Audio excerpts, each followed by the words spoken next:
Célia Richier, j'ai 45 ans. Je vis à Raphaël-les-Arles depuis maintenant une bonne année. Je suis pratiquante en communication animale professionnelle et également formatrice. Je fais des formations en communication animale puisque la communication animale n'est pas un don. C'est une capacité que tout le monde a à l'intérieur de soi. Et j'organise des stages dans mon MAS à Raphaël.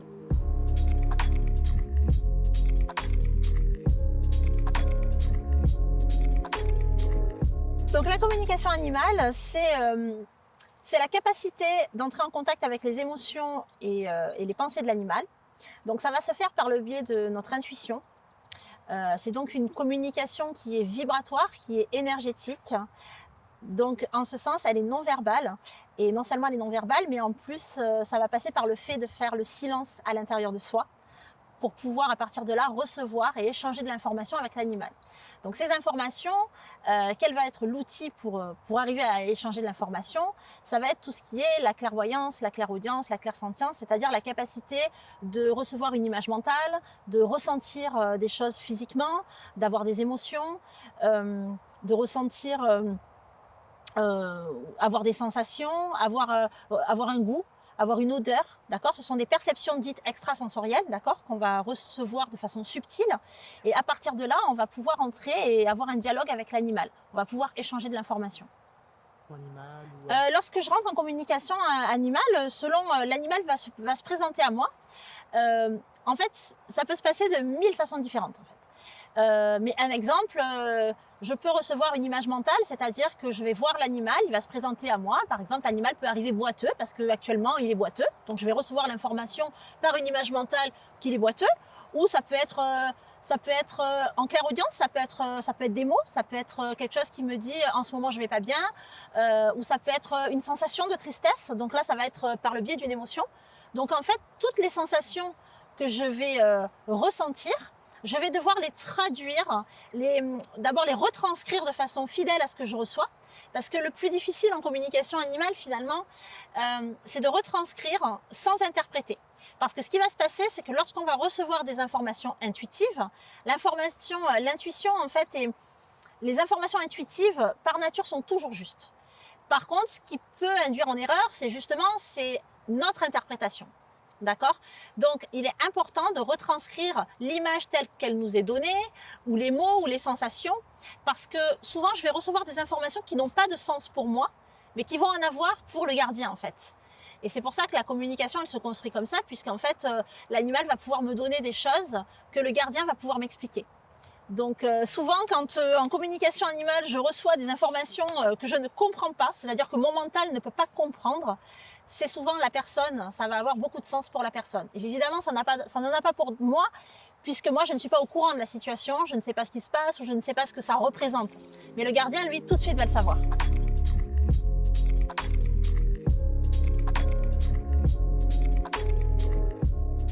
Alors, comment j'en suis venue à la communication animale? Alors, deux vecteurs. Déjà, le premier, c'est que depuis toute petite, j'ai toujours été portée par les animaux, c'est-à-dire que je m'y suis intéressée depuis toute petite.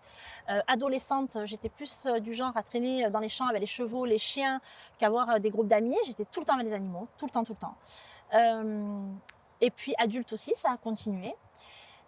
Et puis ensuite, deuxième vecteur, je dirais, il y a à peu près plus de 11 ans, j'ai eu un éveil foudroyant. Enfin, j'appelle ça un éveil foudroyant, tout simplement parce que j'étais une personne totalement sceptique, rationnelle, venant d'une famille où il n'y a ni spiritualité, ni religion, ni vie après la mort. Donc d'ailleurs, je ne savais même pas que tout ça puisse exister, puisque je ne m'y étais jamais intéressée, j'en avais jamais entendu parler. Et il y a à peu près 11 ans maintenant, un jour, j'ai eu... comment dire, tout m'est tombé dessus, c'est-à-dire que je suis passée de je crois en rien à tout s'est ouvert à l'intérieur de moi. Donc je voyais, j'entendais des tas de choses qui se passaient autour de moi et ça a été très perturbant au début, bien sûr, parce que j'ai dû rapidement me familiariser avec tout ce monde invisible qui s'ouvrait à moi. Quand j'ai eu cet éveil, à l'époque, j'avais mon institut, je faisais les ongles. Et il n'était pas rare, suite à ça, que j'ai des personnes décédées qui apparaissaient lorsque j'étais en train de faire les ongles à une personne que je ne connaissais même pas. et qui était là pour donner des messages. Donc j'ai commencé à avoir une initiation et une formation qui s'est déroulée vraiment à l'intérieur de moi, où j'ai dû apprendre tout ça. Et ça a duré pendant 7 ans. Donc une part de moi donc, a commencé à communiquer avec des personnes décédées. Et puis aussi, j'ai commencé à entendre, on va dire, alors certains diront des guides, le moi supérieur, etc. Donc une partie plus haute de moi qui a commencé à me donner des enseignements, une guidance. Et à partir de là, pendant plus de 7 ans, j'ai commencé à avoir une vie absolument magique. Parce que il suffisait que tout ce que je souhaitais en fait créer, j'arrivais à le synchroniser. Je recevais des enseignements. Le lendemain, j'ouvrais un livre. Ce que j'avais entendu à l'intérieur de moi était là. Enfin, ça a été une vie vraiment magique. Progressivement, j'ai dû faire un choix parce que j'ai touché un petit peu à tout dans l'énergétique, c'est-à-dire autant faire du soin énergétique, parce qu'en fait, c'est des expériences qui venaient à moi. C'est pas moi spécialement qui cherchais à le vivre, c'est des expériences qui venaient à moi. J'avais le sentiment vraiment de vivre une initiation où j'étais à la découverte du potentiel qu'on peut avoir et de ce qu'on est capable de faire. Donc c'était un peu comme si j'étais dans un magasin de bonbons et que je goûte un petit peu à tout. Et puis un jour, il a fallu que je fasse un choix.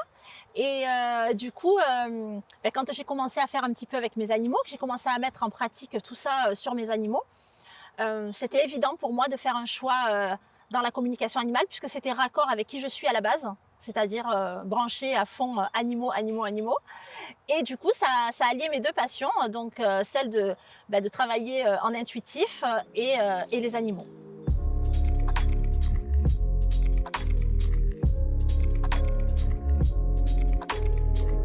Une expérience que j'ai beaucoup aimée, d'ailleurs je la raconte toujours dans mes conférences, c'est l'histoire d'une jument. Donc en fait ce sont des éleveurs qui m'ont contactée parce que la jument n'arrivait pas à lui faire avoir un poulain. Ça faisait 2 ans qu'ils essayaient coup sur coup et que ça ne marchait pas. Donc j'ai une amie qui m'appelle et là elle me dit écoute Letty, est-ce que tu peux faire une communication, voir, sachant que tous les bilans vétérinaires, tout avait été fait et la jument était 100% opérationnelle physiquement, physiologiquement pour avoir un poulain. Donc à ce moment-là, oui, j'ai pu intervenir. Et lorsque je suis rentrée en contact avec la jument, une des premières choses qu'elle m'a dit, c'est qu'elle a été séparée d'une copine en fait, dont elle était extrêmement proche. Donc lorsque j'en parle à l'éleveuse, elle me dit oui, en effet, lorsqu'on a acheté la jument, mon mari a acheté un lot de juments, dont une jument qui était très proche d'elle, elles étaient ensemble. Et puis lorsqu'ils sont arrivés, à la sortie du camion, l'éleveur a décidé d'en garder certaines et de s'en séparer d'autres. Donc sa copine a été vendue. Sauf que la jument ne savait absolument pas ce qu'était devenu son ami. Parce que les animaux sont comme nous, ils ont des émotions, ça va être compliqué pour eux de les séparer et ça peut avoir des conséquences. Donc la jument voulait absolument savoir ce qu'était devenu cette amie jument. Donc l'éleveuse a fait des recherches et est revenue vers moi en me disant écoute, la jument est décédée d'une colique. Donc j'ai transmis à la jument, je lui ai expliqué. Ça a permis à la jument de faire comme un deuil, en tout cas, puisqu'elle se posait beaucoup de questions par rapport à ça. Et suite à ça, la jument a quand même demandé à ce que l'éleveur prenne conscience de ce qu'il avait fait. Donc j'ai demandé à l'éleveur de vraiment mettre en lumière, d'aller voir la jument et de lui faire comprendre qu'il avait pris conscience de ça. Et suite à ça, la jument est partie à l'insémination et elle a enfin pris le poulain. Et bien sûr que tout s'est bien passé derrière, le poulain est né. Donc j'ai trouvé que c'était une très belle histoire qui représente dans la communication animale, ce genre d'expérience montre à quel point ça peut être un outil pertinent. D'accord ? Dans la communication animale, parfois c'est vraiment l'outil qu'il faut pour débloquer une situation, par exemple, ou pour améliorer quelque chose. Parfois, ça ne le sera pas toujours en fonction de la problématique. Mais là, je trouve que cet exemple est... moi, en tout cas, je l'aime beaucoup parce que ça a permis vraiment de faire comme une guérison de l'âme parce qu'elle portait quelque chose de lourd en elle. D'ailleurs, suite à ça, l'éleveuse me disait, depuis la CA, elle a complètement changé, elle a beaucoup plus pris sa place dans le troupeau et que c'était plus la même jument. Donc, comme quoi, les animaux, eux aussi, peuvent avoir un mal-être ou porter quelque chose de lourd en eux qui les gêne. Et il suffit de libérer ça pour que ça aille mieux, pour que ça débloque des situations.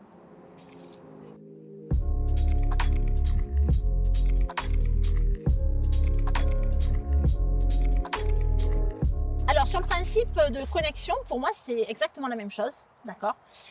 C'est pas que c'est plus difficile, c'est que c'est complètement différent. C'est-à-dire que la communication animale, par exemple, avec les animaux décédés, elle va avoir un but thérapeutique. C'est-à-dire que souvent, ça va être pour aider le gardien qui n'arrive pas à faire son deuil ou qui porte de la culpabilité, pour l'aider un petit peu à accepter ce départ.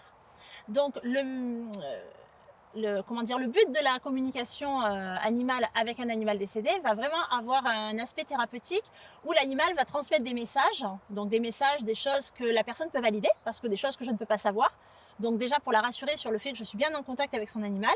Et à partir de là, les animaux qui sont de l'autre côté, d'ailleurs même quand ils sont ici, sont vraiment dans un amour inconditionnel et ont souvent beaucoup de messages à nous faire passer et à nous faire accepter. C'est-à-dire le but en fait va être de relier le gardien à la partie vivante et vibrante de l'animal qui lui continue son chemin. Donc de le reconnecter à ça dans son cœur, à cette partie qui sera jamais séparée de lui, plutôt que le gardien reste dans la séparation du corps physique et douloureuse, donc vraiment la séparation qui fait souffrir. Donc le but va être de le reconnecter à la partie vibrante, même si l'animal n'est plus là, mais de ressentir l'animal dans son cœur, parce que souvent les animaux peuvent nous guider ensuite. Et puis dans le deuil et dans le processus du deuil, c'est avancer le cœur plein de lumière et d'amour, en fait, en sachant que notre animal est près de nous et qu'on peut autant lui envoyer des messages comme lui peut aussi nous en envoyer. Ça ne veut pas forcément dire que c'est des messages qu'on entend, ça va être des clins d'œil, ça va être des synchronicités, ça va être des signes, ça peut être toutes sortes de choses, ou parfois ça peut être tout simplement le fait d'avoir la foi en eux, de demander de la force ou de leur amour, ou d'aller se brancher sur des qualités qu'ils peuvent avoir en fait, tout comme avec les personnes décédées en fait. Hein. Comment dire, c'est une force de savoir qu'on est séparé de rien en fait, parce que ça nous remplit et ça nous met pas dans cette peur de la séparation, et au contraire ça nous donne de la force de savoir qu'on est tous unis et que même si on est séparés, un jour on se retrouvera, et que même dans cette séparation on gardera toujours un lien, et que ce lien il est au niveau de l'âme, il est au niveau du cœur. Voilà. Donc tout ça pour reprendre, il y a le principe avec les animaux décédés, et bien sûr que les communications avec les animaux vivants, les animaux vivants ont des centres d'intérêt que les animaux décédés n'ont plus. D'accord ? Les animaux décédés n'ont plus besoin de manger, de boire, toutes sortes de choses. Donc, les communications animales avec les animaux vivants vont être plus riches en échanges, parce que on va pouvoir faire appel à la communication sur les animaux vivants pour des tas de choses. Ça peut être un problème de comportement, ça peut être avoir envie d'avoir un échange plus profond avec son animal, ça peut être pour le préparer à un changement. D'ailleurs, à ce sujet, la communication animale sur le fait de préparer les animaux à un changement comme un déménagement, l'arrivée d'un bébé, n'importe quel type de situation, va vraiment permettre à l'animal du confort. C'est-à-dire que l'animal, à partir du moment où il va être, il va être informé, il y aura beaucoup moins de stress. C'est-à-dire qu'il va savoir, et surtout ce qui va se passer, c'est qu'il va se sentir totalement considéré. Donc en ça, la communication animale apporte vraiment quelque chose dans le bien-être et enlève vraiment du stress à l'animal. Donc voilà, c'est-à-dire que c'est vraiment différent, les animaux décédés, le principe en fait, que les animaux vivants. Mais par contre, sur le principe de connexion, pour moi, c'est la même chose. C'est-à-dire qu'on va fonctionner avec le même outil de clairvoyance, de clairaudience, que je vais tout recevoir à l'intérieur de moi. Après, ce qui va se passer, c'est la différence de fréquence. C'est-à-dire que pour moi, un animal qui est vivant n'a pas la même fréquence qu'un animal qui est décédé.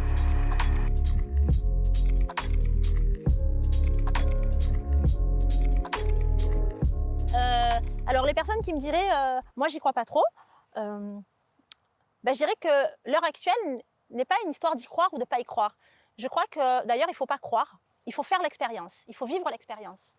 On ne peut pas dire moi j'y crois pas. En fait, aujourd'hui, si tu n'y crois pas, soit ça t'intéresse et tu as envie de faire l'expérience, et c'est ton expérience avec ton animal qui va être unique et qui va te permettre de parler de la communication animale. Mais juste dire j'y crois pas pour dire j'y crois pas sans avoir vécu d'expérience, ça n'a pas trop de valeur, j'ai envie de dire. Voilà. Donc après, je pense que c'est très très bien, il faut être un peu sceptique. D'ailleurs, je préfère des gens qui viennent me voir en me disant vous savez, je suis un petit peu sceptique, que les gens qui vont me croire sur parole dès que je vais ouvrir la bouche, parce que juste il y a marqué que je fais de la communication animale. Non.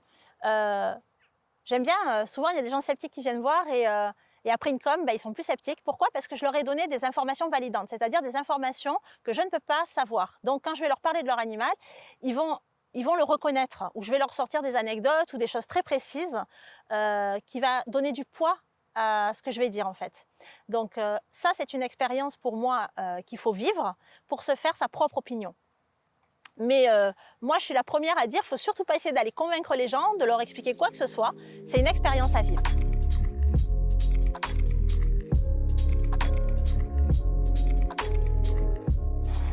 Alors, honnêtement, non. J'ai plutôt eu envie de la développer. Donc, en fait, non, au contraire, cette profession, en fait, m'amène à toujours me développer un peu plus. C'est-à-dire que j'ai vraiment envie de toujours me développer plus, de devenir plus performante par rapport à moi-même, bien sûr, pour être le plus neutre possible et afin de bien traduire le message des animaux. Parce que c'est important de beaucoup travailler sur soi quand on fait ce travail. Tout simplement parce que l'intuition, les informations qu'on va recevoir, va passer par qui on est, c'est-à-dire nos filtres, d'accord? C'est-à-dire qu'il y a notre éducation, nos croyances, nos blessures, tout ce qui me compose. Lorsque je vais recevoir une information, elle va passer par mes filtres, et donc plus la personne va travailler sur soi, plus elle va pouvoir éviter de faire des projections de ce qu'elle pense, ou qui est plutôt une partie d'elle en fait. Donc c'est important de travailler sur soi, ce qui fait que dans ce travail, tu es toujours amené quand même à évoluer, déjà d'une part, pour la communication, d'accord, pour traduire le message des animaux. Ça me paraît quand même être une assez grande responsabilité de traduire aux personnes les émotions et les pensées des animaux sans faire de projection. Et puis d'une autre part, j'ai envie d'évoluer, puisque aujourd'hui je fais des formations. Donc j'ai aussi envie de partager mon expérience, mes anecdotes et toute la formation intérieure que j'ai reçue au travers de ça, puisque je suis autodidacte, j'ai appris par moi-même la communication animale. Donc j'ai envie de transmettre, alors d'une part par des formations, pour éveiller des personnes à réveiller ce qu'il y a déjà en elles en fait, et puis aussi au travers de conférences que je peux faire, ou que je peux être amenée à faire des salons. Donc ça m'amène une large perspective avec plein d'objectifs, plein de choses, et qui pour moi sont une belle évolution. Et puis non, j'ai jamais eu envie d'arrêter pour l'instant, puisque je suis plutôt au début de quelque chose qui fleurit, qui grandit et qui me nourrit intérieurement, parce que ça me passionne et que ça m'épanouit. Maintenant, si un jour si ça devait plus autant m'épanouir, ou si tout simplement, à force d'évoluer, je devais aller sur autre chose, je n'hésiterai pas à arrêter. Je n'hésiterai pas à arrêter, parce que je suis quelqu'un qui n'aime pas stagner ou rester. J'ai besoin d'être 100% sincère dans ce que je fais, 100% passionnée. Si je commence à ne plus aimer quelque chose, ou alors là, ça sera pas, je pense, ça peut pas être de plus aimer, mais plutôt de tourner en rond dans quelque chose, ou tout simplement d'avoir besoin de passer à un autre sujet pour évoluer. Je n'hésiterai pas à le faire. Je l'ai déjà fait dans ma vie, mais je vois ça plutôt comme une évolution. Donc voilà.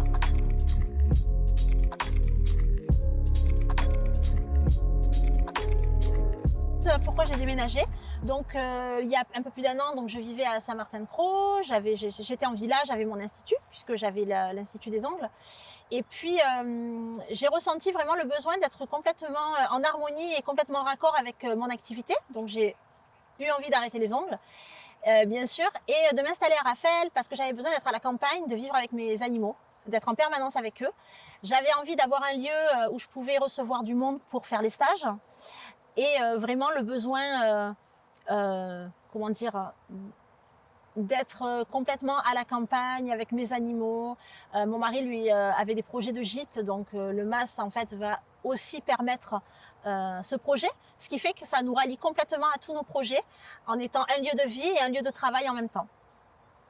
Voilà, donc d'où est né ce projet. Donc j'ai eu la chance, une fois de plus, que ça vienne à moi, puisque j'ai jamais cherché de MAS. J'ai eu la chance que ça vienne à moi. Et voilà, donc c'est une très très belle expérience que je vis, parce que j'aime énormément ce lieu, qui me permet vraiment d'être avec mes chevaux, que eux soient bien, soient dans le bien-être, parce qu'ils ont de l'espace, parce qu'ils ont tout ce qu'il leur faut. Pareil pour mon chien, qui a suffisamment d'espace, mais aussi, comment dire, mes filles aussi qui s'épanouissent dans ce MAS, mon mari lui aussi. Bon, pour l'instant, on est au début, il y a beaucoup de travaux, mais voilà, c'est un projet. C'est un projet qui va nous permettre d'évoluer, autant le MAS, moi dans mon activité et je pense aussi dans nos projets familiaux.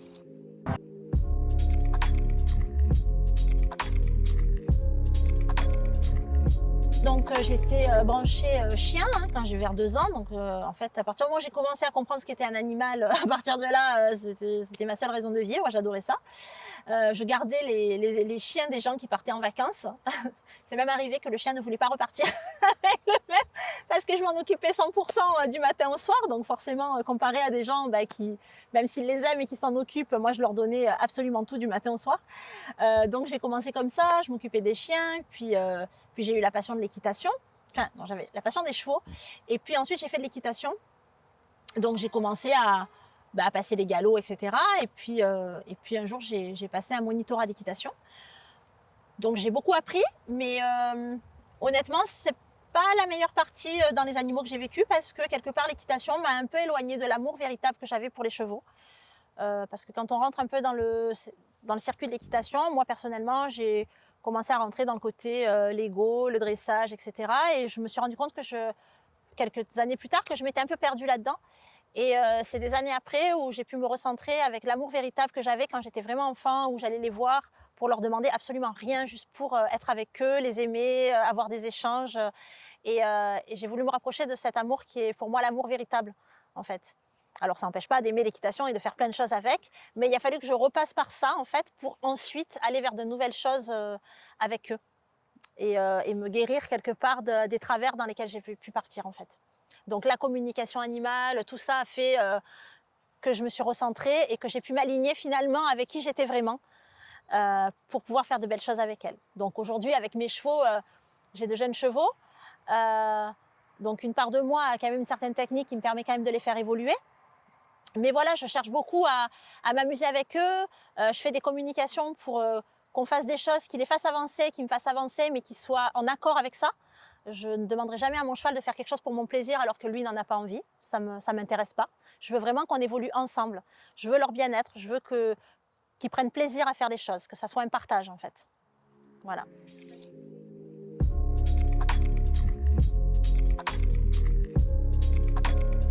Alors, pendant longtemps, j'ai pas voulu former les gens parce que j'avais peur de les enfermer. Parce que souvent, on part dans une formation et j'avais trop peur de donner mes limites à moi, en fait. Surtout que quand j'ai appris la communication animale, justement, moi, on ne m'a pas donné de limites puisque j'étais seule. J'ai d'abord appris seule, à l'intérieur de moi, tout se passait à l'intérieur de moi. Et donc, j'avais vraiment élargi le champ et j'avais trop peur de donner quelque chose de structuré qui allait les limiter.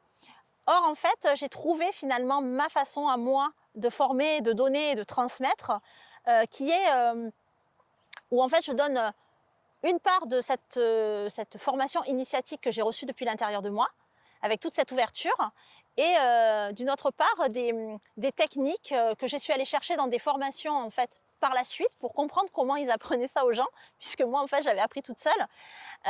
Et donc en fait je donne plusieurs techniques. C'est-à-dire que si on est naturellement plus intuitif, on va partir sur quelque chose. Et puis pour les gens qui ne le sont pas spécialement, il y a des techniques de méditation, d'auto-hypnose pour arriver vraiment dans la fréquence de l'onde alpha pour communiquer avec l'animal. Donc en fonction des gens, je vais avoir vraiment plusieurs choses à proposer et m'adapter à eux. Mais je serai toujours ouverte à des gens qui ont déjà vécu des choses et le but c'est de surtout pas les limiter en fait. Voilà. Et en même temps, ça apporte aussi une base et une structure pour pouvoir se référer et apprendre. Donc du coup, si vous voulez, pour moi, quand j'ai décidé ensuite de faire les formations, quelque part, ça s'imposait à moi. C'est-à-dire, c'est vraiment comme un cheminement, ou comme dans un couple, là, on est ensemble, et puis à un moment donné, on ressent le besoin d'acheter une maison, ou de faire des enfants, de se marier. Ben là, c'est pareil, et au fur et à mesure, ça devenait normal et naturel pour moi de devoir le transmettre, c'est-à-dire j'avais à peu près 10 ans d'expérience, et j'ai eu envie de le partager, et de le transmettre. Parce que je me suis dit, finalement, rendre les gens encore plus autonomes, c'est encore mieux. C'est encore mieux. Donc moi, j'ai même dans ma clientèle, j'avais des gens qui m'appelaient régulièrement, tu peux préparer ma jument pour ceci, pour cela. Puis j'ai commencé à leur dire, écoute, non, là, je pense que la séance, je vais plutôt te donner l'outil et c'est toi qui vas le faire. Parce que c'est important de savoir de ne pas créer de dépendance chez les gens, mais ceux qui sont désireux et qui sont un petit peu hypersensibles à ça, de dire, tu sais quoi, ça serait bien que tu l'apprennes, que je te donne les outils. Parce qu'au final, c'est mieux ça que tu payes à chaque fois une séance pour faire ça, alors que tu peux le faire par toi-même et que ça va t'enrichir à toi. Donc, je prône l'indépendance et de former plein de gens à la reconnexion à eux-mêmes, puisque la communication animale va aussi permettre de se reconnecter à soi, puisque le fait de communiquer avec les animaux et de devoir passer par notre intériorité, c'est-à-dire de se connecter à toutes nos perceptions extrasensorielles, etc., va aussi nous demander tout un cheminement, un travail de développement personnel et spirituel. Donc c'est un super outil aussi de développement personnel.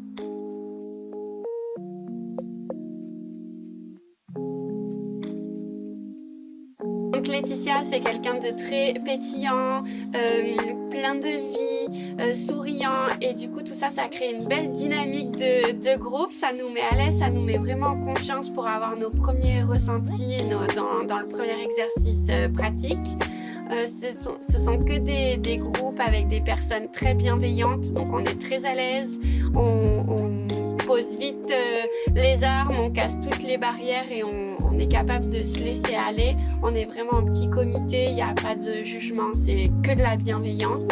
Donc ça permet vraiment de développer son intuition et de se laisser aller à écouter ses sensations et du coup à être capable de faire rapidement ses premières communications. Personnellement, c'est un outil supplémentaire qui va m'être très utile, surtout sur le plan physique en fait. Comme ça, quand j'ai rendez-vous avec un animal, je peux éventuellement rapidement faire une com pour essayer de cibler déjà des problématiques physiques que l'animal pourrait ressentir et du coup aiguiser encore plus mon diagnostic ostéopathique.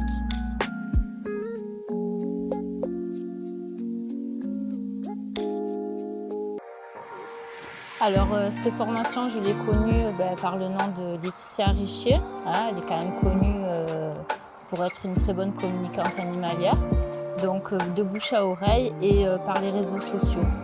J'ai appris qu'elle faisait une formation, une initiation à la communication animale niveau 1, dont je me suis inscrite, et c'est de là que tout a commencé. Moi, par mon métier, pour pouvoir aider les gens au mieux, puisque je suis éducateur canin et je travaille aussi dans un refuge. Cette formation m'a débloqué beaucoup de capacités médiumniques qui étaient enfouies, je pense, au fond de moi depuis très longtemps.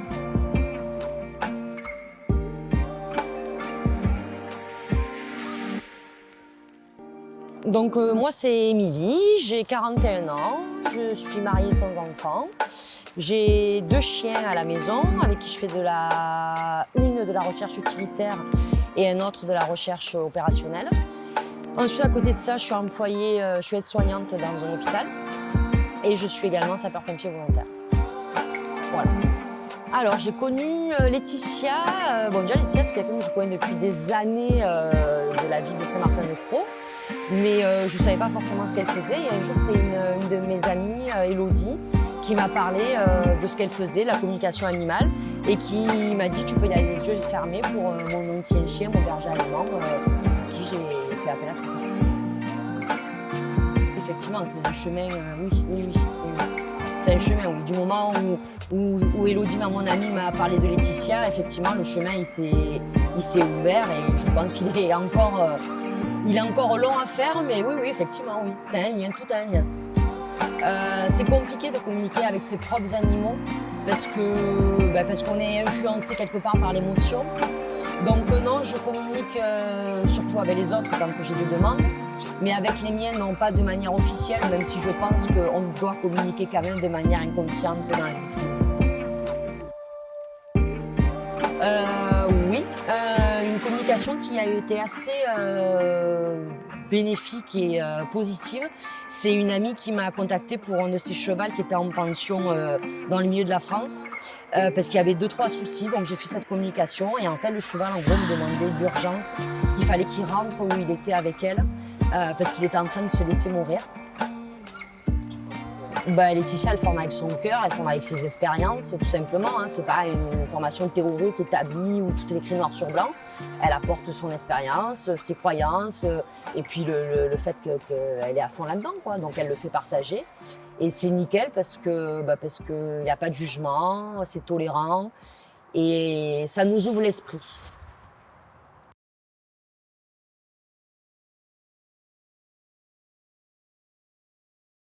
Faire la communication animale, c'est parler avec son cœur. C'est écouter le cœur de l'animal, c'est être en relation avec l'âme. Donc c'est hyper important d'être sincère en fait. D'être sincère et d'être honnête. Ce sont des qualités qui sont pour moi primordiales pour communiquer avec un animal en fait. De toute façon, plus on fréquente les animaux, plus on est auprès d'eux, plus on communique avec eux.